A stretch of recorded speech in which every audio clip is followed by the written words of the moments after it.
21শে September 2025 পিতৃপক্ষের অবসর ও মাতৃপক্ষের শুভ সূচনা ঘটল। সবাইকে শারদীয়ার আগাম শুভেচ্ছা। আজ মহালয়ার সাথে সাথে ঘুরে নেওয়া যাক কোচবিহারের কিছু পুজোর আকর্ষণ। কোচবিহারের ৭৬তম দুর্গোৎসব পরিচালনায় টাকাগাছ ক্লাব, যার এবারকার থিম নারী কথা। নারী কথা এবারকার তাদের প্রধান আকর্ষণ হিসাবে রয়েছে, যা টাকাগাছে। এরপরে আমরা ঘুরতে ঘুরতে চলে গেলাম কোচবিহার শান্তিকুটি ক্লাব ও ব্যায়ামাগার। কোচবিহার শান্তিকুটি ক্লাব ও ব্যায়ামাগারের খুব সুন্দর একটি এবারকার আকর্ষণ রয়েছে আলোক দিয়ে, আলোর নানান রকম কার্যকলাপ।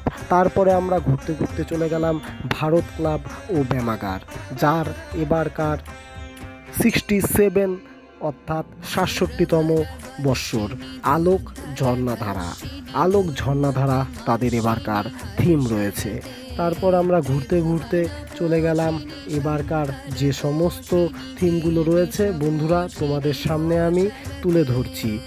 এখনও কাজ চলছে, দেখতে পাচ্ছ, মহালয়া এই কাজগুলো চালু হয়ে গেছে। এরপর আমরা ঘুরতে ঘুরতে চলে গেলাম কোচবিহার বিনাপানি ক্লাব ও ব্যায়ামাগার, যার 64তম বৎসর পশ্চিম খাগড়াবাড়িতে অবস্থান। এবারকার তাদের থিম রয়েছে সৃজনী। সৃজনী তাদের এবারকার বিশিষ্ট আকর্ষণ। আমার কেন জানি না মনে হচ্ছে কোচবিহারের এবার বিশেষ পুজোগুলোর মধ্যে এই বিনাপানি ক্লাবের পুজোটা খুব সুন্দর হতে চলেছে। আমি কোচবিহারের বর্তমানে যে 4-5টে পুজো তোমাদেরকে দেখাচ্ছি, সেই পুজোগুলোর প্রতিটাতেই এখনও কাজ চলছে। কিছু পুজো মণ্ডপে আর উদ্বোধন রয়েছে। সকলকে জানাই কোচবিহারে সাদর আমন্ত্রণ। কোচবিহারের পুজোগুলো সবার কেমন লাগছে এবং কেমন লাগে সবাই কমেন্টে জানাবে। আমি এটা পার্ট 1 হিসাবে ছাড়লাম, এরপরে আরও অন্যান্য পার্টে নতুন নতুন পুজোর আকর্ষণ রাখবো।